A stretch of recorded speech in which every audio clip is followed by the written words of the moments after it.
सुने।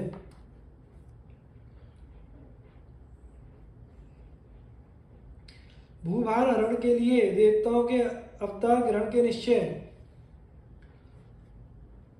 वैशंपायन जी कहते हैं, जन्मजय जमदग्नि नंदन परशुराम ने 21 बार पृथ्वी के क्षत्रियों का संहार किया था। यह काम करके वे महेंद्र पर्वत पर चले गए और वहां तपस्या करने लगे। क्षत्रियों का संहार हो जाने पर क्षत्रियों की वंश रक्षा तपस्वी त्यागी और संयमी ब्राह्मणों द्वारा हुई। कुछ ही दिनों बाद फिर क्षत्रिय राज्य की पुनः स्थापना हो गई। क्षत्रियों के धर्म पूर्वक प्रजा पालन करने से ब्राह्मण आदि वर्णाश्रम धर्मी सुखी हो गए। राजा लोग काम, क्रोध और उनके कारण होने वाले दोषों को छोड़कर धर्मानुसार शासन और पालन करने लगे। समय पर वर्षा होती, बचपन में कोई भी न मरता और युवावस्था के पहले लोगों को स्त्री संसर्ग का ज्ञान भी न होता।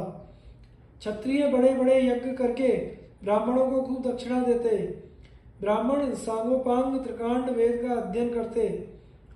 उस समय कोई धन लेकर शास्त्रों का अध्यापन नहीं करता था और न शूद्रों की सन्निधि में वेदों का उच्चारण ही करता था। वैश्य दूसरों से बैलों द्वारा खेती का काम कराते थे, स्वयं उनके कंधे पर जुआ नहीं रखते थे तथा कमजोर हो जाने पर भी घास चारा आदि से उनका पालन करते रहते थे।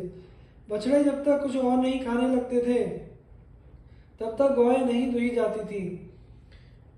व्यापारी तोलने जोखने में बेईमानी नहीं करते थे।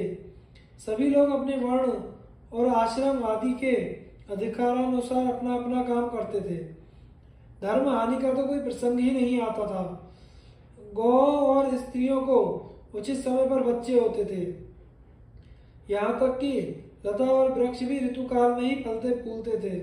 उस समय सतयुग था। जिस समय इस प्रकार आनंद छा रहा था उसी समय क्षत्रियों में राक्षस उत्पन्न होने लगे। उस समय देवताओं ने युद्ध में दैत्यों को बार बार हराया और ऐश्वर्य से च्युत कर दिया। वे न केवल मनुष्यों में बल्कि बैलों, घोड़ों, गधों, ऊंटों, भैंसों और मृगों में भी पैदा हुए। पृथ्वी उनके भार से त्रस्त हो गई। दैत्य और दानव मदोन्मत्त तथा उच्छृंखल राजाओं के रूप में उत्पन्न हुए। उन्होंने तरह तरह के रूप धारण करके पृथ्वी को भर दिया और सारी प्रजा को सताने लगे। उनके उच्च श्रृंखलता से पीड़ित होकर उद्विग्न होकर पृथ्वी ब्रह्मा जी की शरण में गई। उस समय वह इतनी भाराक्रांत हो रही थी कि शेष, कच्छप और दिग्गज भी उसे उठाने में असमर्थ हो गए थे। प्रजापति भगवान ब्रह्मा ने शरणागत पृथ्वी से कहा, देवी, तू जिस कार्य के लिए मेरे पास आई है उसके लिए मैं सब देवताओं को नियुक्त करूंगा। पृथ्वी लौट आई। ब्रह्मा जी ने देवताओं को आज्ञा दी कि तुम लोग पृथ्वी का भार उतारने के लिए अपने अपने अंशों से अलग अलग पृथ्वी पर अवतार लो। इसके बाद गंधर्व और अप्सराओं को भी बुलाकर कहा, तुम लोग भी अपने स्वेच्छानुसार अपने अपने अंश से जन्म लो।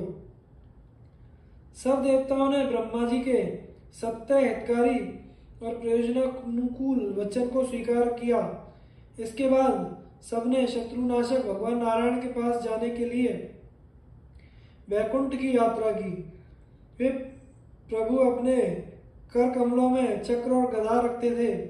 उनके वस्त्र पीले हैं, शरीर की कांति नीली है, उनका वक्षस्थल ऊंचा है, नेत्र बड़े मोहक हैं, उनके वक्षस्थल पर श्री वस्त्र का चिन्ह है।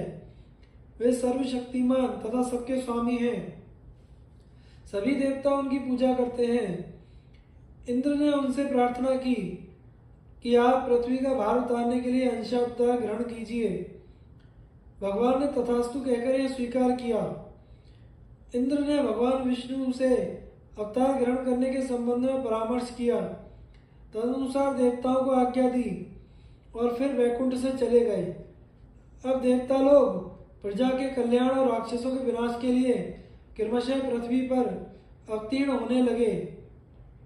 वे स्वेच्छानुसार ब्रह्मर्षियों तथा राजर्षियों के वंशों में जन्म लेकर मनुष्य भोजी असुरों का संहार करने लगे।